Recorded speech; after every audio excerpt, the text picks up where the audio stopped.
If I'm deciding which 5 toppings to put on my hot dog, then I don't have to think about what I don't want to think about.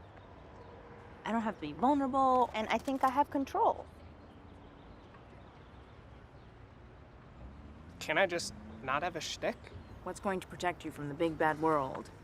Did you ever get sick of your own voice? Every day. Yakira, take it away.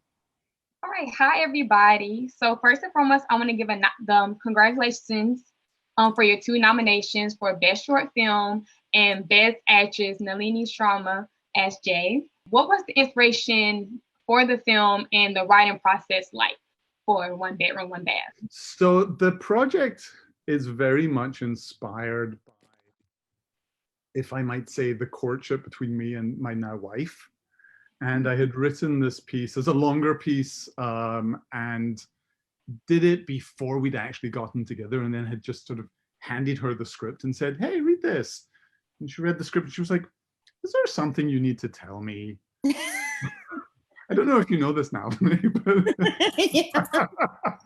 and I was like, yeah, I guess so. And she was like, "You love me, don't you?"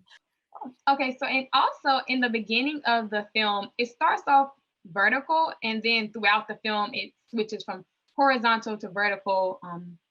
What was the significance of that and why did you do that? So that came out of a long conversation I was having with my DP, Charles Swanson, in the lead up to production and in the preparation for it. And the idea is always to look for innovative ways or interesting ways in which you can use the visuals to underscore the story. And in this piece that for me is so much about expectation and things that we expect as individuals from life, that we expect as audience members from our films, I wanted to do something visual that would kind of throw a bit of a curveball or do some things that were a little bit unexpected. And so we devised this notion of we would change the aspect ratio depending on what we were looking at. And so there's actually 3 different aspect ratios in the film. There is the, the phone version, which is, I guess for me, sort of representative of our kind of view into things. Like we spend so much of our times like this, right? I don't know if you can see it against my backdrop, but we spend so much of our times like this in that mode. And that's us, the audience, watching the world or looking at the world. Then there's the 16:9 kind of traditional, experience, which is us immersed in the story. And then there's a couple of sections, if you notice, where the aspect ratio actually crops in even further. And we were looking for something that would feel, for lack of a better term, cinematic. Something that was a kind of heightened sense of the moment. And so that happens 3 times. That happens in the window when they're in that apartment, that happens in the hospital room, and then that happens again right before the not so successful kiss. I'm gonna go ahead and pass it to either Laura and Nick. Was it like a challenge to write a story like this, since there's not really like a straight path that they're going? Like, was that a big challenge for both of you, like trying to relate to the character more and also coming up with dialogue for them? I have an ongoing argument with a good friend of mine who's a writer, and we're forever arguing about the viability of passive characters. And I'm always arguing for the passive character. I love a passive character. I love somebody I love a film where nothing happens. I love a film where we just get to ramble and be and just celebrate the moment. And we have this, we've gotten to loggerheads over this, this debate about whether you can pull that off or not. Whether I did, I don't know. But I do enjoy that. I don't know, maybe for Nalini I don't know, but like, what is that like to play a character where that's what's going on? Yeah, I think it was fun for me. I come from an improviser background.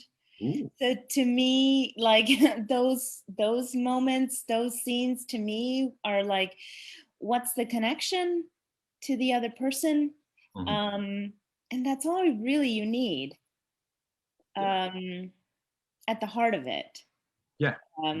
What the what the connection is and what do you want from them, or do you want anything from them, or is it just, the whole, I think, yes, it was passive, but I felt actually quite active because I think I was avoiding something. So I felt active in my part. I felt, okay, well, I'm not going to do that. I'm going to do this. I'm going to talk about dinosaurs. I'm going to talk about anything. I'm going to talk to this guy. Who's this guy? Oh my gosh. I'm going to push his buttons. I'm going to call him out on his shit. Literally do anything, but, go to the hospital.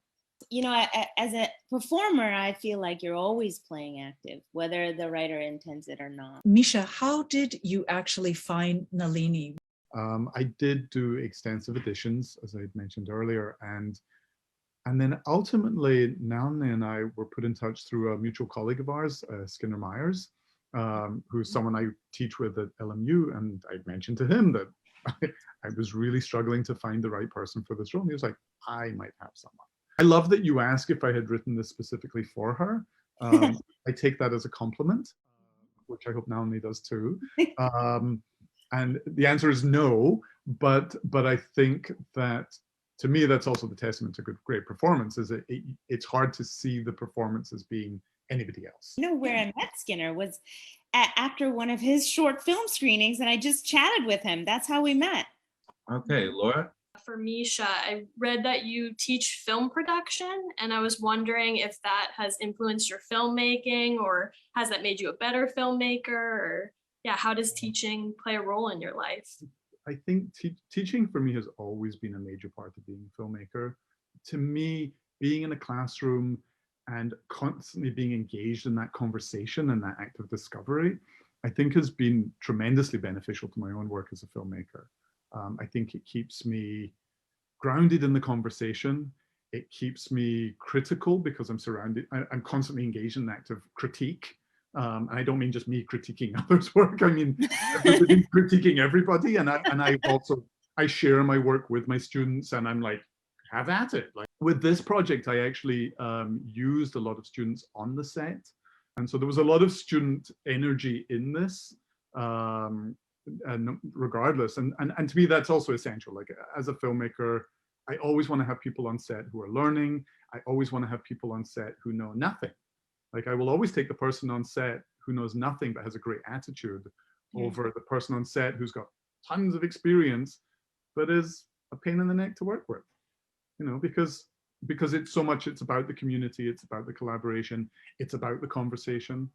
In fact, really, at the end of the day, let's face it, all we have is the conversation. My question is for Nalini about the process of getting into your character. Your character experiences grief with her brother in a coma and the hospital. And I was wondering if you drew from your own experiences with grief, or you talked to other people about their experiences. Yeah, I I'm familiar with grief, personally. So I drew on that. Obviously, moment to moment, on the day of shoot, you have to do what it takes to, be there and be connected and be truthful. And I was very, very, very connected to that. It's, obviously not, and anyone, I think in training, like, in acting training, you just have to be connected with all parts of you, and I'm constantly practicing that. You said this is based on the courtship with your partner now, and I was wondering, does this mean that there's possibly going to be a sequel where you delve more into that side of your relationship, or done exploring that side for now? This film represents a period in our relationship. We have since had a child, and our lives are quite different. And so, if I'm going to explore some other aspect of the relationship I have with my wife, it would be, I think it'd be a quite different film. We'll have to see. You remember we joked on set that the sequel will be 2-bedroom, 2-bath. Yeah. I love that idea. Actually, I do need to ask Nalini what your future projects are. I do all three. I'm an actor, a writer, and a creator. So I am, okay, acting wise, I'm actually going to go study clown in Paris in August, which is Oh. great. Yeah, before like film and TV starts to kick in right out or like September. So before that, I want to get that out of the way. And then I'm pitching a couple projects. One, an animation show I'm taking it around town right now, and a family comedy. Yeah, have been having meetings, and I'm excited about all three. What have you learned about yourself as a person and as a filmmaker and a creative being through the making of your film? When I was done with production on this, my wife asked me, she said, "How do you feel? And do you have that high?" And I said, "No, I feel competent." And that was it. And I was happy with it. And to me, that was enough. That was enough. I felt like I'd come off the film. I'd done what I needed to do. I worked very, very hard. I was very happy with everybody involved and the work that we'd done together. But I didn't have that thing anymore. And maybe the best thing is that I didn't miss it. I didn't need it. I was satisfied just to feel competent. After I'd wrapped this film, I remember feeling, oh my gosh, as a performer, all I have to do is trust my instincts and not do anything more, really.